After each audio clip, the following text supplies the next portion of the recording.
Tuluyan nang namaalam ang tinaguriang The Skywalker ng PBA. Wala nang iba kundi si Samboy Lim, mga boss. Ito lamang nakarang December 22, 2023 nang isinapubliko ang balita na namaalam na ang legendary basketball player. At ayon sa report ay nasa tabi niya ang kanyang buong pamilya at malalapit na kaibigan bago ito lumisan sa mundo. Well, sa video nga natin na ito, mga boss, ay ating sariwain ang kanyang mga naiambag sa larangan ng basketball dito sa Pilipinas. Si Abelino Borromeo Lim Jr. or Samboy Lim, o mas kilala ng karamihan na The Skywalker, ay sinilang noong April 1, 1962 sa lungsod ng Quezon. Nadiskubre siya noon ng isang batikan ding manlalaro ng basketball na si Jun Celis nung siya ay nasa edad 15 pa lamang habang naglalaro sa court ng Phil-Am Life Homes sa Quezon City.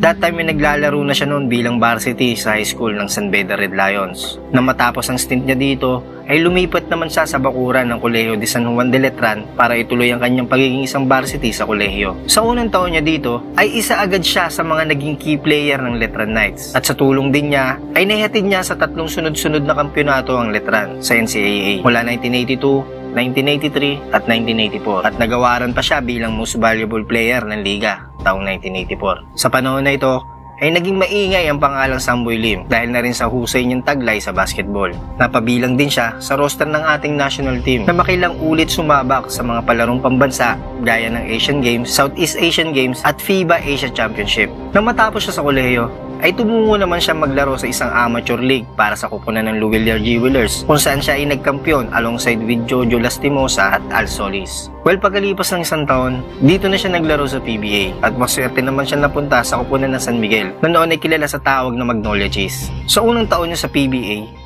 ay agad humanga ang mga fans sa kanyang pinakita dahil sa bukod sa kanyang bilis at taas tumalon ay parang nga daw nakakakita sila ng taong naglalakad sa ere sa tuwing mapapanood nga nila si Samboy Lim. Well, dito na nga sinilang ang naging bansag sa kanya na The Skywalker. Nakilala rin si The Skywalker, mga boss, bilang isang player na walang kinatatakutan sa loob ng court na kahit gaano pa kalaki ang sumabay sa kanya ay hindi niya ito uurungan. At sa panahon na ito ay bibihira ang makakita ka ng ganitong player sa PBA na kayang pagsabay ng pagiging isang athletic at pagiging isang matalino sa loob ng court. Ngunit ang kanyang pangalawang taon sa PBA ay medyo hindi nga naging magandang season nito para sa kanya dahil naging sunod-sunod ang pagkakaroon niya ng injury na naging dahilan ng malimit niyang hindi paglalaro sa tuwing may laban ng San Miguel. Gayunpaman ay natulungan pa rin niya ang kanyang team na masungkit ng kampyonato taong 1987 na mayagpag ang karera ni The Skywalker sa PBA ng mga sumunod na taon. At naging mas makulay pa ito nang magawa nilang mag-Grand Slam ang San Miguel noong 1989 na kinabibilangan din ang kanyang mga teammates noon, sila Ramon Fernandez at Tato Agustin. Well, si Skywalker na yata ang nag-iisang PBA player na sa tuwing papasok sa loob ng court ay talaga naman naghihiyawan ng mga fans. At kahit na ang kanyang mga kalaban. At makikita mo dito ang buong respeto na ibinibigay sa kanya. Dahil si Samboy Lim nga, mga boss, ay isang player na napaka-humble na wala kang makikitang yabang sa loob man o labas yan ng court. At ito nga ang naging dahilan para makuha niya noong 1993 ang PBA Sportsmanship Award. Ay binibigay lamang sa mga player na nagbibigay ng mabuting pag-uugali sa loob at labas ng court. Pero kalaunan, mga boss, nang dahil na rin sa kanyang pagiging athletic sa loob ng court, ay mas lalong tumindi ang injury na kanyang natatamo. Na minsan ay halos isang konferensya nga siyang hindi nakakapaglaro dahil sa tagal ng proseso ng paghilom ng kanyang mga injury, lalo na sa kanyang tuhod. Well, dito na nga siya nagpasya na ipahinga na ito at tuluyan na magretiro, na ang huling team na pinaglaruan niya ay ang well-coached sa liga ng PBL.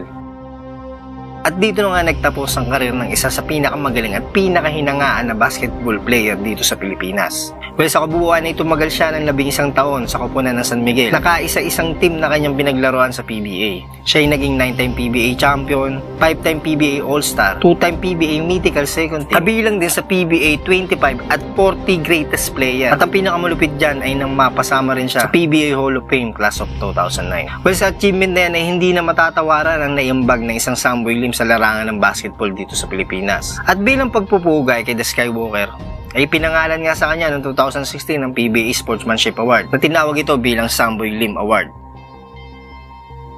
Well, naging abala rin noon si Skywalker, mga boss, sa mga basketball clinic para sa mga kabataan. Kuminsan ay kasali din siya sa paglalaro ng mga basketball legend para sa isang foundation game. Pero noong 2014, sa kalagitnaan ng kanila exhibition game, ay bigla na lamang siya nag-collapse at sinugod sa pinakamalapit na ospital. Nabanggit nun ng isa ding PBA legend na si Nelson Asaytono na si Samboy Lim daw ay nag-i-stretching sa gilid ng court. Tapos itong ilabas habang naglalaro nang bigla na nga lang daw itong nag-collapse at tuluyan ng mawalan ng malay. At dito na nga napag-alaman na nag-suffer nga si Skywalker ng cardiac arrest at nauwi pa sa kanyang pagkakoma ng ilang buwan.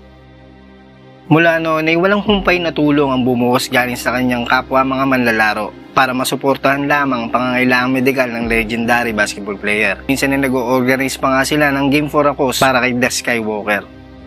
At ito nga lang December 22, 2023, matapos ang 10 taon nitong paglaban sa kanyang karamdaman, ay tuluyan na nga na maalam si The Skywalker, Samboy Lim.